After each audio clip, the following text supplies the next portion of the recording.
Chers téléspectateurs et internautes, bonjour. Aujourd'hui, nous revenons sur la mort tragique du PDG de Total. S'agit-il d'un assassinat? Vers la mi-octobre 2014, le patron du groupe énergétique français Total a participé à une conférence intergouvernementale sur les investissements étrangers qui a eu lieu près de Moscou. Lors de ce meeting de haut niveau, Christophe de Margerie a parlé de transférer les droits de forage pétrolier d'Exxon à Total. Dans son discours, il a condamné les sanctions de l'Occident contre la Russie en les qualifiant d'injustes et de contre-productives. Il a également pris position contre les ingérences américaines et s'est même attaqué à la prédominance du dollar US en s'exprimant en faveur de futures transactions pétrolières en euros.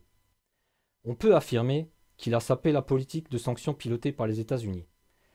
C'est le 20 octobre 2014, en voulant quitter Moscou, qu'il a trouvé la mort dans un mystérieux crash aérien. Son jet privé serait entré en collision avec une déneigeuse. Bien que les conditions météorologiques étaient mauvaises avec un brouillard épais, il était à noter quand même que, d'une part, il n'y avait pas de neige au moment du décollage, et que d'autre part, aucune photo de ce chasse-neige n'a été publiée à ce jour. De plus, et seulement quelques minutes après l'accident, il a été annoncé que le présumé conducteur du chasse-neige était ivre. Ce dernier a nié ces allégations et a affirmé avoir suivi les instructions de la tour de contrôle. Ces incohérences, ainsi que beaucoup d'autres, laissent à supposer que Christophe de Margerie a été assassiné.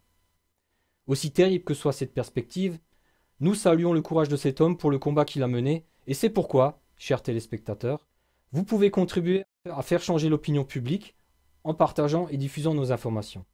Et merci d'être de plus en plus nombreux à nous suivre. Au revoir.